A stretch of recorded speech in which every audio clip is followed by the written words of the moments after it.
Welcome to my channel, Spying Crime. 1. On a bright July morning in 2015, the Kunz family arrived at Creek Campground in Idaho's remote Salmon Chalice National Forest. 2. 2-year-old Deorr Kunz Jr., wearing his favorite blue hoodie, played near the tent while his mother Jessica unpacked the car. 3. Family friend Isaac Reinwand, who had joined the trip, sat on a log watching Deorr kick small stones in the dirt. 4. At around 11 a.m., Jessica noticed Deorr was gone from the campsite and began calling his name in a panicked voice. 5. Isaac said he had last seen Deorr walking toward a pile of firewood just 5 minutes earlier. 6. The 3 adults searched the immediate area but found no sign of the blonde-haired toddler anywhere. 7. Jessica called 911 at 11:34 a.m., telling the dispatcher her son had vanished from their remote campsite. 8. Sheriff's deputies arrived within 2 hours, bringing search dogs and volunteers to comb the wilderness. 9. The dogs tracked Deorr's scent from the campsite toward a nearby creek but then lost it at the water's edge. 10. Over the next 3 days, more than 100 searchers covered every trail, ridge, and drainage within miles of the campground. 11. Helicopters with infrared cameras flew low over the rugged mountains, but found no heat signature of a small child. 12. Divers searched the deep, cold creek pools, pulling up only mud and rotting branches. 13. By the 5th day, the official search was scaled back, and Jessica gave a tearful plea to news cameras.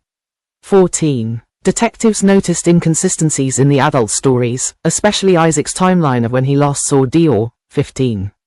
No body, no clothing, no toy. Deorr Kunz Jr. had simply disappeared, leaving behind only mystery and doubt. 16. Back at the sheriff's office, Detective Mark Young sat across from Isaac Reinwand and asked him to draw a map of his movements that morning. 17. Isaac said he had walked to the campground's vault toilet at 10:45 a.m., leaving Deorr alone near the tent for almost 10 minutes. 18. When the detective asked why no one mentioned that earlier, Isaac shrugged and said, "I forgot." 19. Meanwhile, Jessica Mitchell gave a different version, saying she never left Deorr unattended even for a moment. 20. The detective noticed that Deorr's parents did not ask to see the search grids or volunteer to join the later search teams.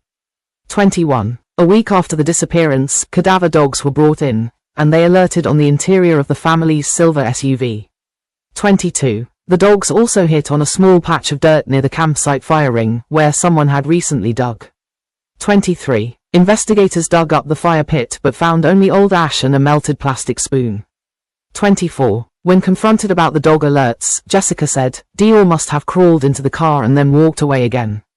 25. The detective requested phone records from all 3 adults, but Isaac claimed he had lost his phone in the woods the day Deorr vanished. 26. Phone company data showed that Jessica's phone had been turned off for 47 minutes on the morning of the disappearance. 27. Jessica explained she had turned it off to save battery, but the car had a working charger the whole time. 28. The case took a darker turn when a volunteer searcher found Deorr's missing blue hoodie tied around a tree branch 2 miles from camp. 29. The hoodie was dry and clean, impossible if it had been outside for 8 days in Idaho's rainy July weather. 30. Forensic tests later showed no trace of Deorr's DNA on the hoodie, as if it had been washed before being placed there. 31. 6 weeks after Deorr vanished, Detective Young asked all 3 adults to take a voluntary polygraph examination at the Idaho State Police Lab. 32. Jessica Mitchell passed her polygraph, showing no deception when she said she did not know where her son was. 33. But Isaac Reinwand's test came back inconclusive, his physiological responses were too erratic to read. 34. When the examiner asked Isaac why he failed to react normally, he laughed nervously and asked for a glass of water.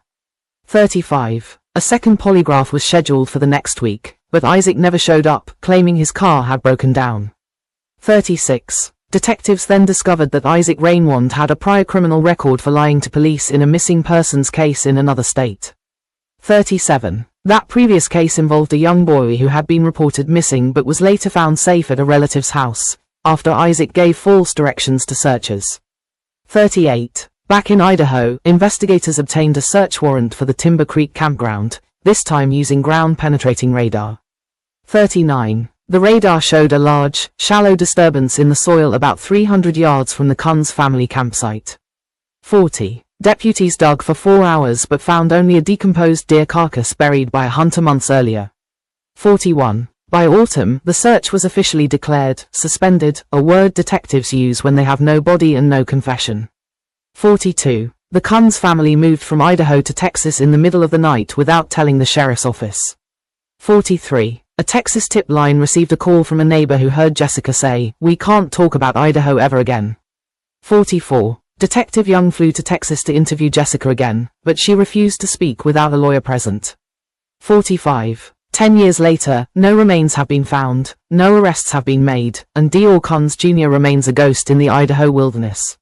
46. Years later, a private investigator hired by Deorr's grandparents uncovered a rumor that the boy had been seen alive in a small Montana town. 47. The witness described a blonde, blue-eyed toddler with a woman who was not Jessica Mitchell, but the tip went nowhere.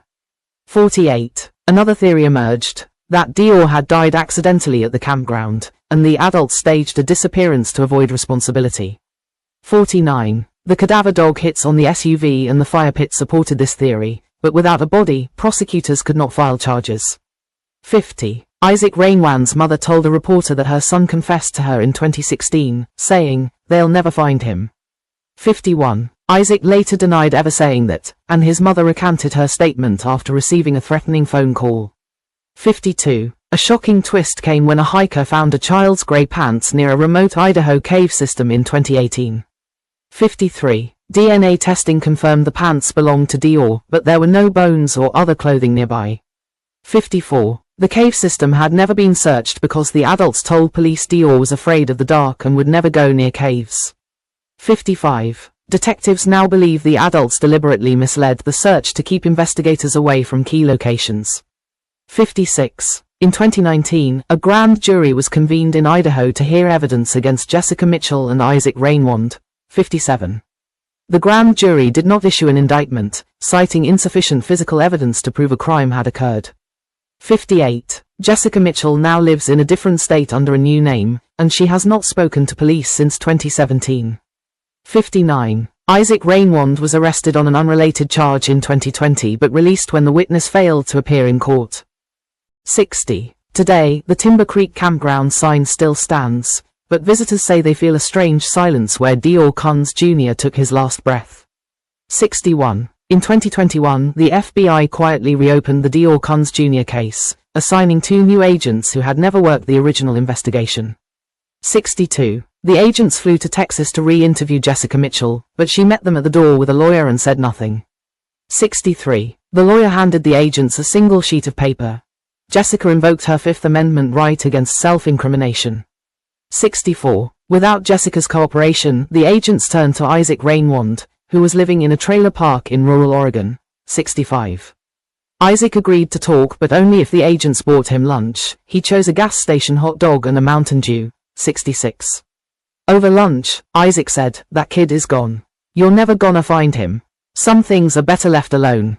67. When asked what he meant, Isaac stood up, threw his soda bottle in a bush, and walked away without another word. 68. The FBI obtained a new search warrant for the cave system, this time bringing ground-penetrating radar and a forensic geology team. 69. The radar detected a deep, irregular hole inside the cave that had been filled with rocks and soil, not a natural formation. 70. The geology team dug for 3 days, removing over 2 tons of rock by hand. 71. At the bottom of the hole, they found a child's single brown hiking boot, size 7 toddler.